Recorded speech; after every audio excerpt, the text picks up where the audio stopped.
इस महीने 22 जनवरी को होने के लिए जा रहा है, तो उसके संबंध में आपने ये सवाल पूछा है कि क्या आपको इसका निमंत्रण मिला है, यही आपका सवाल है। तो मैं आपको ये बताना चाहती हूँ कि मुझे बसपा सुप्रीमो मायावती बहन जी का आज 68वां जन्मदिन है, जिसे पूरे देश में जन कल्याणकारी दिवस के रूप में मनाया जाता है। इस खास मौके पर पार्टी कार्यकर्ताओं ने राज्य स्तर से लेकर बूथ स्तर तक अपनी नेता और सामाजिक परिवर्तन की महानायिका बहन जी का जन्मदिन मनाया। साथ ही पार्टी ने लखनऊ स्थित कार्यालय पर बड़ा आयोजन किया, जहां खुद बसपा सुप्रीमो मायावती बहन जी ने शिरकत की और केक काटकर पार्टी पदाधिकारियों और पत्रकार बंधुओं के साथ जन्मदिन सेलिब्रेट किया। इससे पहले बहन जी ने अपने जन्मदिन के मौके पर देश को संबोधित किया और राम मंदिर तथा गठबंधन को लेकर बड़ी बातें कही। साथ ही उन्होंने पार्टी द्वारा लॉन्च किए जाने वाले ऐप के बारे में चुप्पी तोड़ी। सुनिए बसपा सुप्रीमो ने अपनी प्रेस वार्ता में क्या कहा। सबसे पहले आज मैं अपने जन्मदिन के मौके पर आप सभी मीडिया बंधुओं को वे आपके माध्यम से पूरे देशवासियों को तथा बीएसपी के सभी छोटे बड़े पदाधिकारियों, कार्यकर्ताओं एवं अपने शुभचिंतकों को भी नववर्ष सन 2024 की हार्दिक बधाई एवं शुभकामनाएं देती हूँ। साथ ही कुदरत से ये भी कामना करती हूँ कि ये नववर्ष सभी की ज़िंदगी में अपार तरक्की व खुशहाली लाए तथा आए दिन नई नई आ रही बीमारियों के प्रकोप से भी जरूर बचाए। वैसे मेरे जन्मदिन को लेकर आप लोग ये अवगत हैं कि नव वर्ष के पहले महीने में ही अर्थात आज के ही दिन दिनांक 15 जनवरी को पूरे देश भर में बीएसपी पार्टी व मूवमेंट से किसी न किसी रूप में जुड़े लोग मेरा जन्मदिन विशेषकर जन कल्याणकारी दिवस के रूप में ही मनाते हैं और वे इस वर्ष आज भी उसी मिशनरी भावना व सोच के तहत ही मेरा जन्मदिन मना रहे हैं। पूरे देश भर में मेरा जन्मदिन मना रहे हैं। उसके लिए मैं उन सभी लोगों का व अपने शुभ चिंतकों का भी हार्दिक दिल से आभार प्रकट करती हूँ।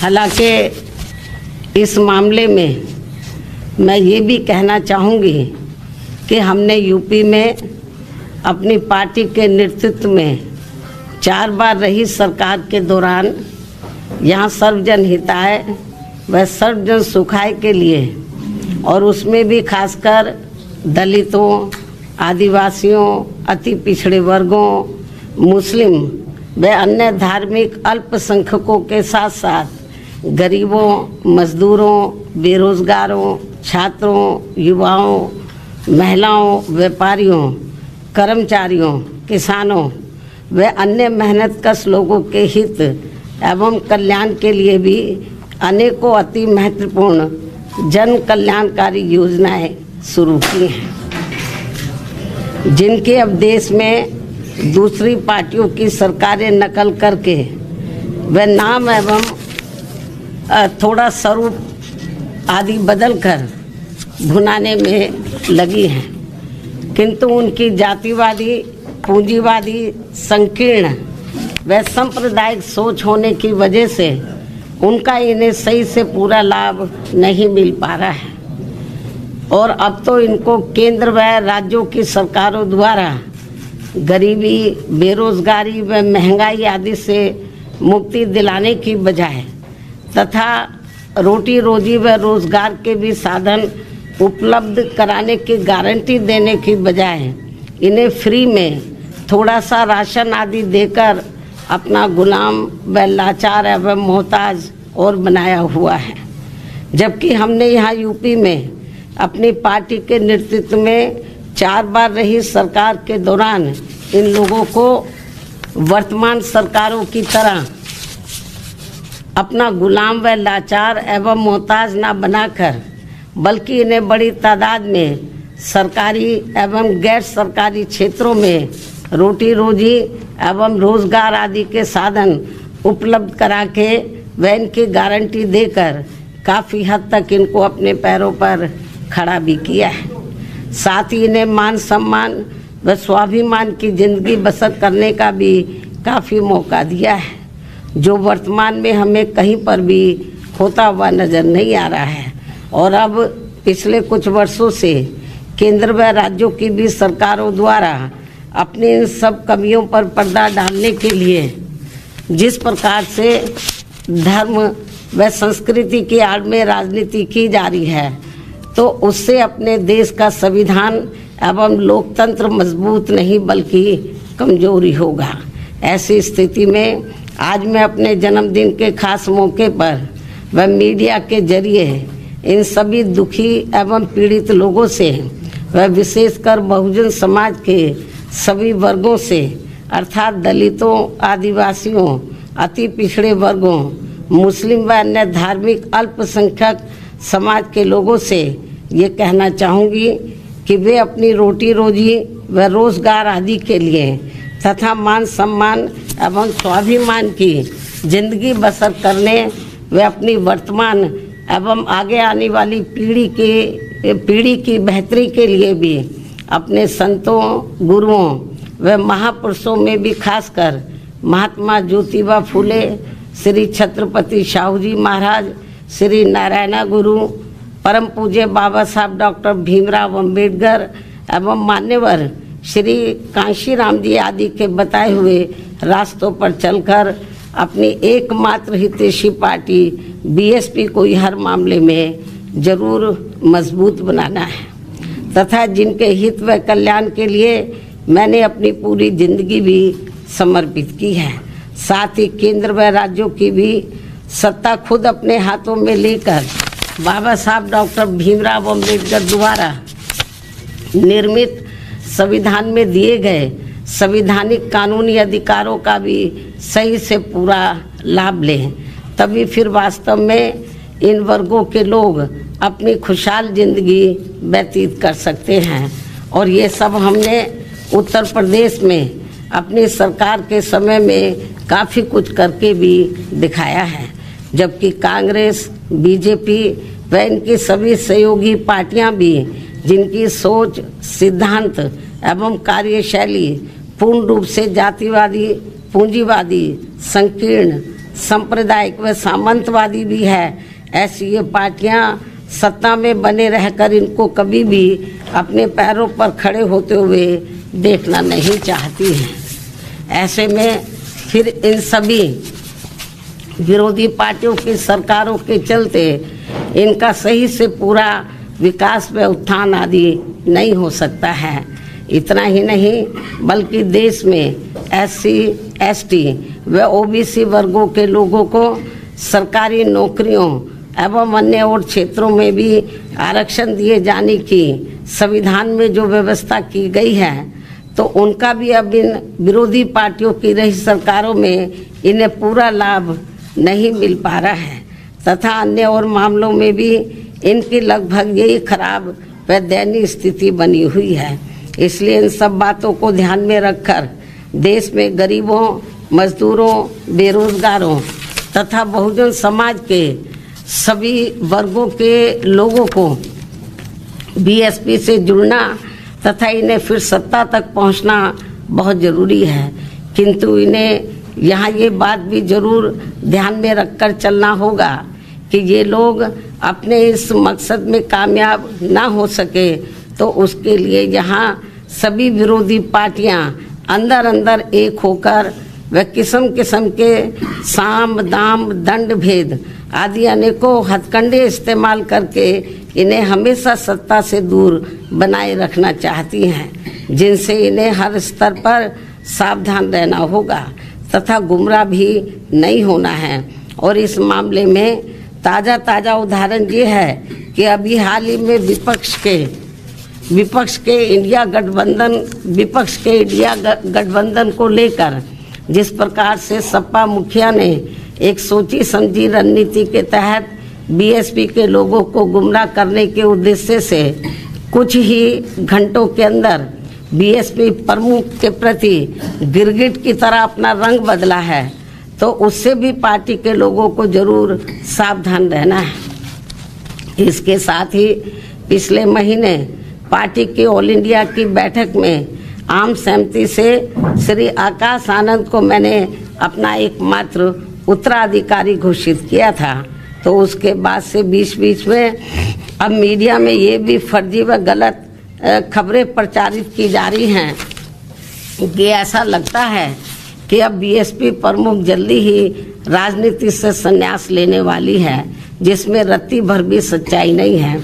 जबकि मेरी जिंदगी का आखिरी सांस भी पार्टी को मजबूत बनाने में ही लगा रहेगा। इस किस्म की फर्जी व गलत खबरों से भी पार्टी के लोगों को गुमराह नहीं होना है। और अब तो चुनावों में ईवीएम में अधिकांश धांधली व गड़बड़ी किए जाने की मिल रही खबरों से भी बीएसपी के लोग भी काफ़ी ज़्यादा दुखी व चिंतित भी हैं। हालांकि ऐसी स्थिति में ये व्यवस्था बाहरी देशों की तरह कभी भी यहाँ ख़त्म हो सकती है। ऐसे में अपनी पूरी ऊर्जा से पार्टी को मजबूत बनाने में लगे रहना है। अपनी पार्टी के लोगों को ऐसे में अपनी पूरी ऊर्जा से पार्टी को मजबूत बनाने में लगे रहना है। और यदि पार्टी के लोग इन सभी हालातों का मुकाबला करके अपनी पूरी ईमानदारी व निष्ठा से आगे बढ़ने की पहल करते हैं तो फिर हमारी पार्टी जरूर आगे बढ़ेगी। इसी भरोसे के साथ ही अब मैं अपने जन्मदिन के शुभ अवसर पर अपनी पार्टी व मूवमेंट के हित में हर वर्ष की तरह इस वर्ष भी मेरी लिखित पुस्तक मेरा संघर्षमय जीवन एवं बीएसपी मूवमेंट का सफरनामा के 19वें हिंदी एवं अंग्रेजी संस्करण का विमोचन भी करती हूँ। और ये पुस्तक खासकर वर्तमान युवा पीढ़ी व पार्टी में नए जुड़े लोगों के साथ साथ आगे आने वाली पीढ़ी के लिए भी उनका एक उज्जवल एवं बेहतरीन मार्गदर्शक बनने का काम करेगी, जिससे मैं हर वर्ष इस पुस्तक के जरिए आज के ही दिन अपने लोगों को ये खास तोहफा भी देती हूँ। और अब मैं इस अति महत्वपूर्ण पुस्तक का विमोचन करने से पहले पार्टी के लोगों से ये भी अनुरोध करती हूँ कि अब देश में लोकसभा के आम चुनाव होने का भी समय बहुत कम ही रह गया है। और यदि इस चुनाव में पार्टी के लोग मेरे दिशा निर्देशों के मुताबिक चलकर व रात दिन कड़ी मेहनत करके अपनी पार्टी का बेहतर रिजल्ट ले आते हैं तो फिर यही इनका इस वर्ष मेरे जन्मदिन का खास तोहफा भी होगा। वैसे मुझे पूरी उम्मीद है कि पार्टी के सभी लोग अपने तन मन धन की पूरी ऊर्जा, शक्ति, एकजुटता तथा आपसी भाईचारे के साथ मिलकर लोकसभा का ये आम चुनाव पूरी दमदारी के साथ ही लड़ेंगे और केंद्र की सत्ता में अपनी प्रभावी भागीदारी भी सुनिश्चित करेंगे। इसके साथ ही इस चुनाव को लेकर यहाँ मैं ये बात भी फिर से स्पष्ट कर देना चाहती हूँ कि हमारी पार्टी देश में जल्दी ही घोषित होने वाले लोकसभा के ये आम चुनाव यहाँ गरीबों एवं उपेक्षित वर्गों में से विशेषकर दलितों, आदिवासियों, अति पिछड़े वर्गों, मुस्लिम व अन्य धार्मिक अल्पसंख्यक समाज के लोगों के बलबूते पर ही पूरी तैयारी व दमदारी के साथ अकेले ही लड़ेगी। और इन्हीं के बलबूते पर ही हमने सन 2007 में यहाँ आबादी के हिसाब से देश के सबसे बड़े प्रदेश उत्तर प्रदेश में अकेले ही चुनाव लड़कर फिर अपनी पार्टी की पूर्ण बहुमत की सरकार भी बनाई थी। इसलिए अपने इस अनुभव को भी खास ध्यान में रखकर हमारी पार्टी लोकसभा के ये आम चुनाव अकेले ही लड़ेगी तथा देश की जातिवादी, पूंजीवादी, संकीर्ण व सांप्रदायिक सोच रखने वाली सभी विरोधी पार्टियों से अपनी दूरी बना के रखेगी। अर्थात हमारी पार्टी यहाँ किसी भी गठबंधन व पार्टी के साथ मिलकर ये चुनाव नहीं लड़ेगी। इसके साथ ही यदि ये चुनाव सन 2007 में यूपी विधानसभा के हुए आम चुनाव की तरह फ्री एंड फेयर होता है, जिसमें उस समय ईवीएम में कोई भी धांधली व गड़बड़ी आदि नहीं की गई थी। तो फिर इस बार हमारी पार्टी लोकसभा के आम चुनाव अकेले ही लड़कर अपना बेहतर रिजल्ट जरूर लाएगी। यहाँ मैं ये भी कहना चाहूँगी कि हमारी पार्टी गठबंधन न करके अकेले ही चुनाव इसलिए लड़ती है क्योंकि इस पार्टी का सर्वोच्च नेतृत्व एक दलित के हाथ में है, जिनके प्रति अधिकांश पार्टियों की जातिवादी मानसिकता अभी तक भी नहीं बदली है।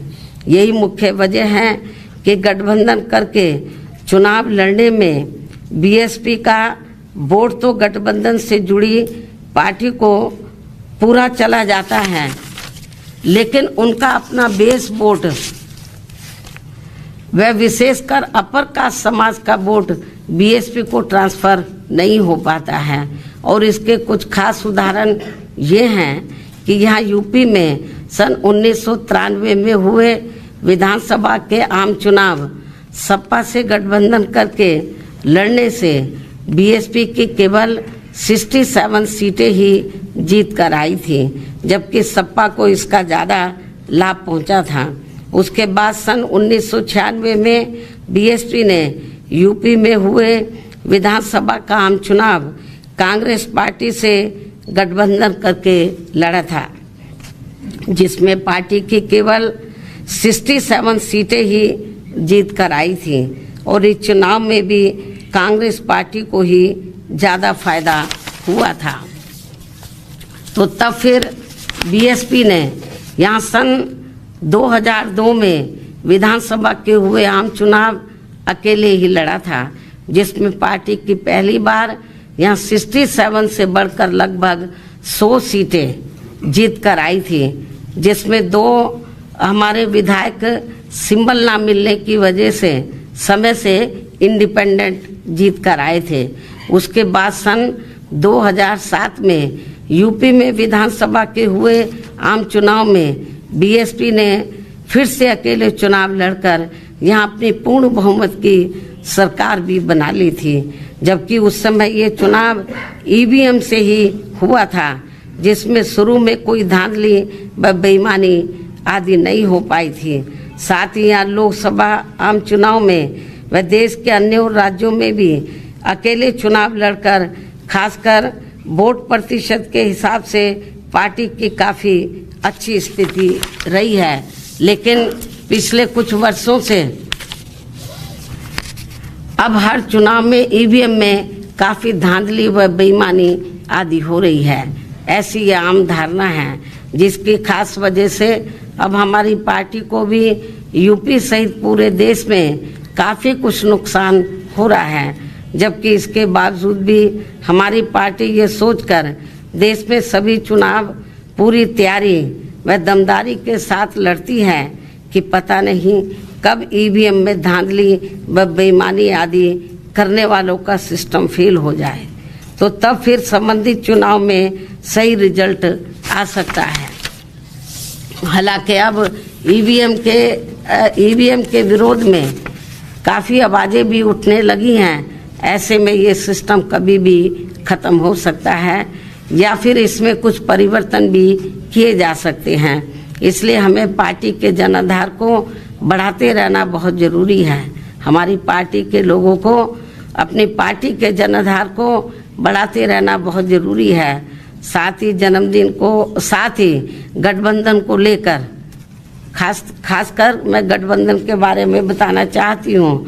साथ ही गठबंधन को लेकर पार्टी का ये भी मानना है कि इस मामले में अभी तक का अधिकांश अनुभव यही रहा है कि गठबंधन करके चुनाव लड़ने से हमारी पार्टी को फायदा कम व नुकसान ज़्यादा होता है तथा इससे पार्टी का वोट प्रतिशत भी कम हो जाता है और फिर बीएसपी से गठबंधन करने वाली पार्टी को पूरा फायदा पहुंच जाता है। यही मुख्य वजह है कि देश में अधिकांश पार्टियां बीएसपी से गठबंधन करके चुनाव लड़ना चाहती हैं, जबकि हमें बीएसपी के हित को भी देखना बहुत ज़रूरी है।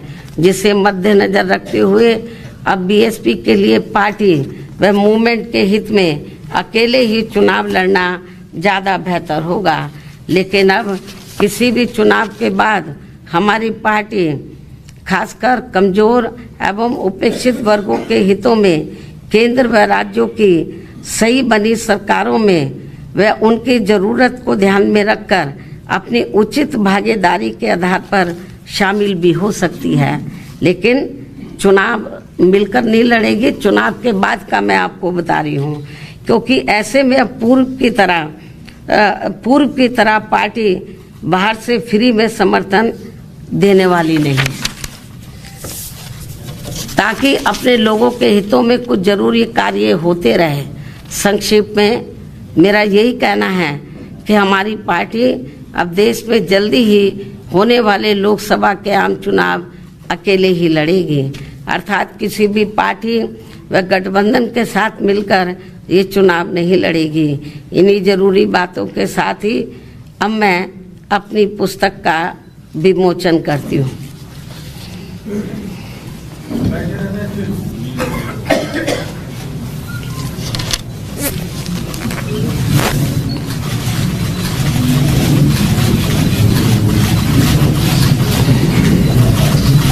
मायावती जी देश के तत्कालीन प्रधानमंत्री, पहले ये काम तो हो जाने दो।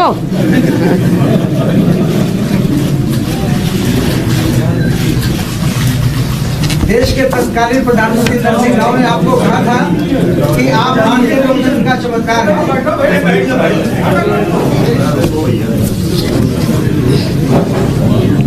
आपको किताब से नफरत है क्या?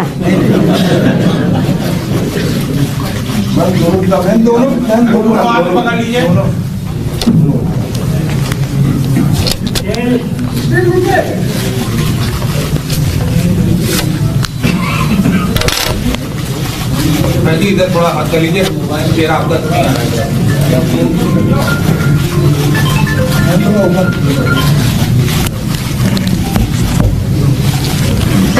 मेरा सवाल ये था, अरे मेरी बात तो खत्म कर लें दो पहले। और अब मैं अंत में मीडिया बंधुओं से मेरे जन्मदिन का केक आदि लेने का आग्रह करते हुए अपनी बात यहीं समाप्त करती हूँ। यदि आपके कुछ सवाल हैं तो आप पूछ सकते हैं, वरना मैं आपसे यहीं रजा लेती हूँ। धन्यवाद। जय भीम व जय भारत। अमेरिका में जन समुदाय के सामने कहा था आप, हाँ भाई, देश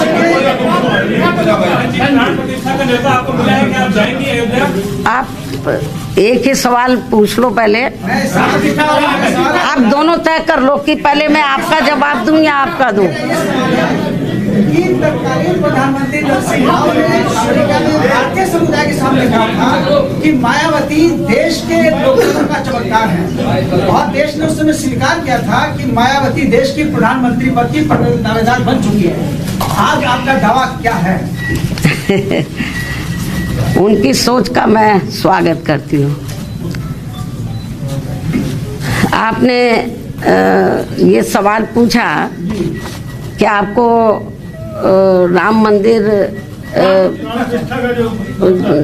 मंदिर से निर्माण से संबंधित जो कंप्लीट लगभग होने के लिए जा रहा है, उससे संबंधित जो प्रोग्राम इस महीने 22 जनवरी को होने के लिए जा रहा है, तो उसके संबंध में आपने ये सवाल पूछा है कि क्या आपको इसका निमंत्रण मिला है, यही आपका सवाल है। तो मैं आपको ये बताना चाहती हूँ कि मुझे इसका निमंत्रण मिला है।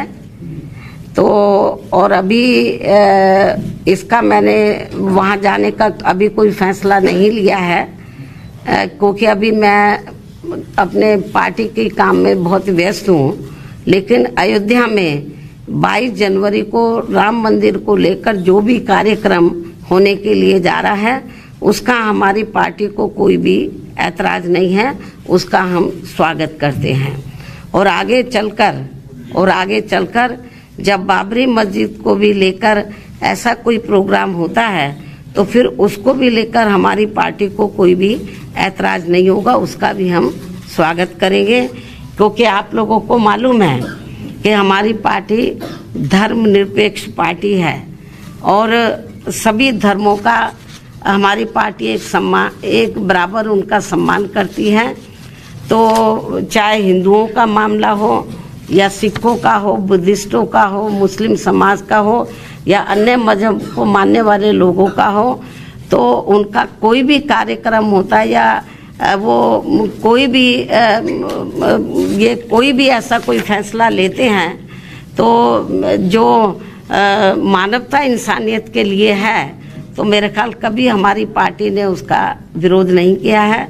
मैं फिर इसको रिपीट करती हूँ इस बात को कि बीएसपी ही देश में अकेली एक ऐसी पार्टी है जो धर्मनिरपेक्ष पार्टी है और सभी धर्मों का एक बराबर हम सम्मान भी करते हैं।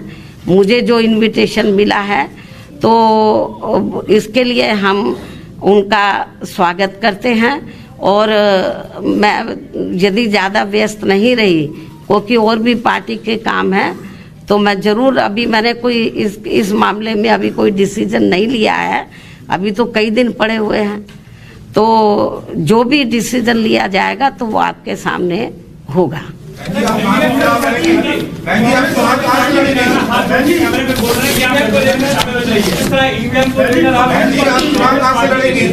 हाथ जोड़ के बोल रहे हैं कि आप गठबंधन में शामिल हो जाइए, या कांग्रेस पार्टी ने आपको औपचारिक कुछ निमंत्रण दिया है कि आप शामिल होइए प्लीज? नहीं, क्या कहना चाहते हैं हम? कांग्रेस पार्टी के जो नेता है, पूर्व नेता है, मौजूदा नेता है, वो सब कैमरे के सामने हाथ जोड़ के बोल रहे हैं कि बहन जी आप हमारे गठबंधन में शामिल हो जाइए। तो क्या कोई औपचारिक बातचीत हुई आपसे? मेरे ख्याल आपको ज्यादा मालूम होगा। अच्छा बहन जी, आप चुनाव कहां से लड़ेंगे? आप हमेशा, अभी इलेक्शन अनाउंस नहीं हुआ है, आप हमेशा आपका रुख रहता है, इसको लेकर सड़कों पे कब उतरेंगे, कब तक इसका विरोध दर्ज करेंगे? जरूरी है सड़कों पे उतरना, काम करने के अपने तौर तरीके होते हैं, हर पार्टी के अपने तौर तरीके होते हैं। कांग्रेस का अपना तौर तरीका अलग है, बीजेपी का अपना है, हमारी पार्टी का अपना अलग तौर तरीका। हमारी पार्टी एक कैडर बेस्ड पार्टी है। शायद आपको मालूम नहीं है कि पूरे देश में इस समय हमारी पार्टी के छोटे छोटे कैडर कैंप चल रहे हैं, अकेले यूपी में नहीं, देश के अन्य राज्यों में भी, और बंद जगह पे वो कैडर कैंप होते हैं जिसमें पार्टी और मूवमेंट के बारे में उनको डिटेल में बताया जाता है। तो जरूरी नहीं है हम हाउ हल्ला करें जैसे दूसरी अपनी पार्टी के अपने अपने तौर तरीके हैं, हमें दूसरी पार्टियों की नकल नहीं करनी है। हमारा जो अपना एक सिस्टम है काम करने का, उसके हिसाब से हम लोग चलते हैं। ऑनलाइन ऐप भी आपने जारी किया है? ऑनलाइन ऐप जारी करने हैं? अब ये तो चलता रहता है, अब ये आपके सामने आता रहेगा। हाँ, चुनाव में मैडम, हाल के चुनाव में जो मत प्रतिशत आपका भी 2.5 से इकाई रह गया है, और ऐसी स्थिति में किस तरह से आपका ये मत प्रतिशत बढ़ेगा? राजनीति में उतार चढ़ाव आते रहते हैं। बीजेपी एक सवाल मैं जो करना चाह रहा था कि ये कहा जा रहा है कि अगर गठबंधन बसपा नहीं करती है तो सारा फायदा जो है भाजपा को पहुंचेगा। अब कौन क्या सोच रहा है ये तो आप उन्हीं से पूछे, लेकिन मुझे तो ऐसा लगता है कि ये लोग जितना कांग्रेस बीजेपी वाले ये लोग चुनाव लड़ेंगे मजबूती से, तो आपको मालूम है कि इनका अपर कास्ट का वोट हमको मिलने वाला तो है नहीं, इनका बढ़ जाएगा, बीएसपी को फायदा भी हो सकता है।